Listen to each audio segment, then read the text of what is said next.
Yeah, Kenwood, Oakland is a great neighborhood. It's got incredible. One of the other reasons was attracted to the neighborhood, I have an architecture background, so it's got a great housing stock. They're beautiful turn-of-the-century gray stones and brownstones line Drexel Boulevard, and when you go into deeper into some of the neighborhoods, you can see some of the great housing stock that is still here. But years ago, when I moved into the community, there was not as much development going on as it presently is, but at the same time, in my mind, I knew it had the potential of becoming a really nice neighborhood to live in. What made that potential? What were well, characteristics? I think any neighborhood close to the lakefront, any neighborhood that has the housing stock that was here, it just took.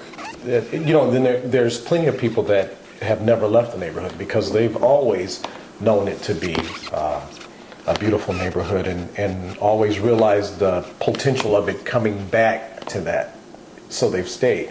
So in neighborhoods like that, frequently I hear a concern about gentrification. Is that an issue here? Well, it's this ward is operated by Tony Preckwinkle, is the alderman of this ward. She is a very strong proponent of affordable housing. Her constituency definitely keeps that at top of her mind and is constantly reminding her that that is something that they want. And it's something that she definitely works toward making happen, particularly when developers are coming into the community. Thrush has been building in this community for they came over here probably in the early to mid 90s, and Thrush was one of the first developers, I believe, to build affordable homes in this community. Also, Thrush, being the size developer that they are, was also one of the first or pioneering developers to come into this community of that size.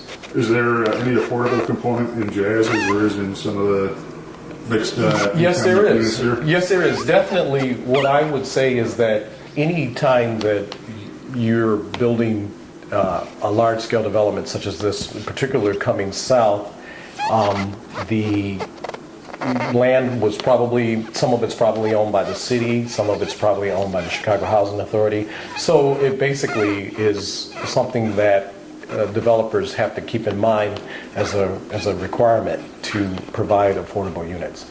This development has 4 sell affordable units.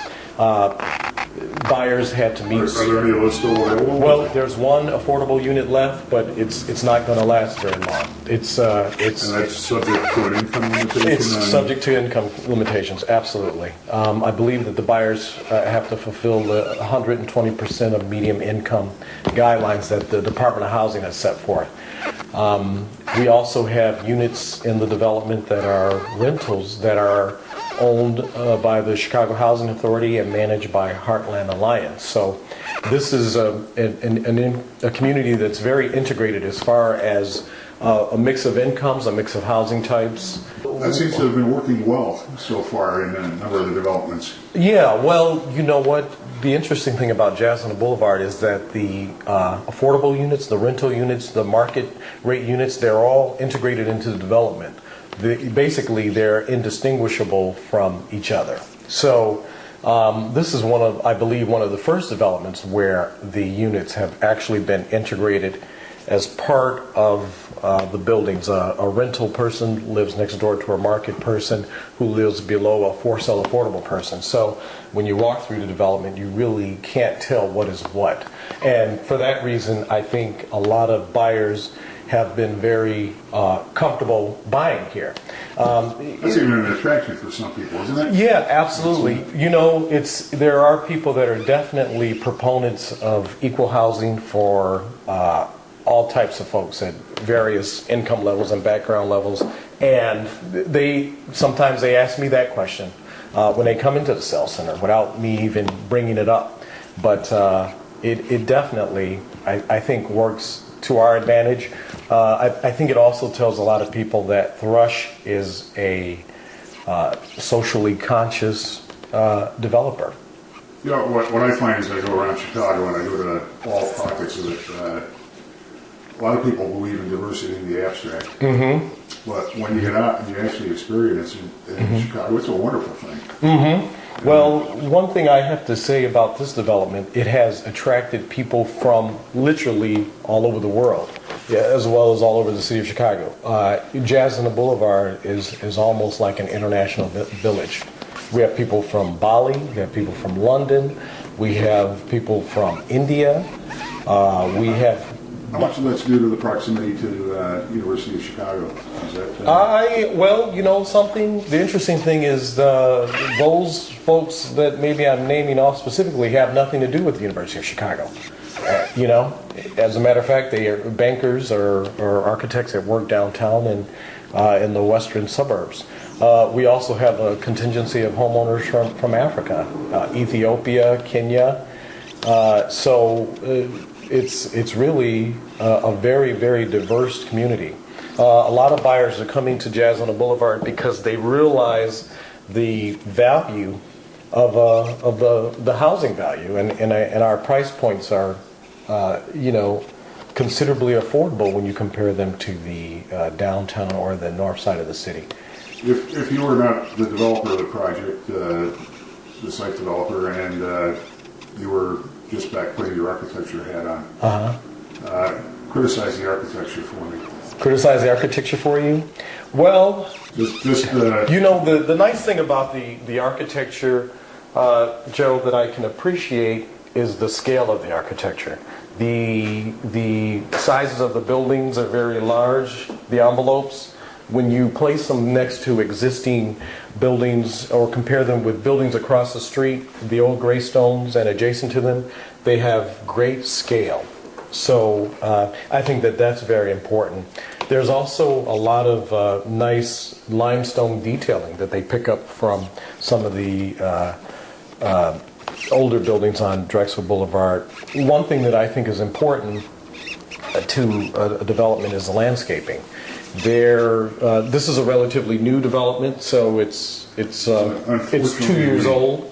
Unfortunately, we have bad Chicago weather today, so we're not going to be able to see very it's kind of dreadful out, but at the same time, the weather's changing. I'm looking forward to the spring, summer. That's when a lot of the trees and a lot of the growth, the ivy that covers and crawls up some of the buildings, the hedges in the development are going to come to life. And I think that's a very, very important part of the development. In the middle of the development, we have a little park area that can be used by the homeowners, to sit, relax, read a book, meet and greet their neighbors. Or they go relax, or is there a chatter of kids out there all the time? Well, you know what? The funny thing is that it's brand new, so we'll see this spring what's going to happen.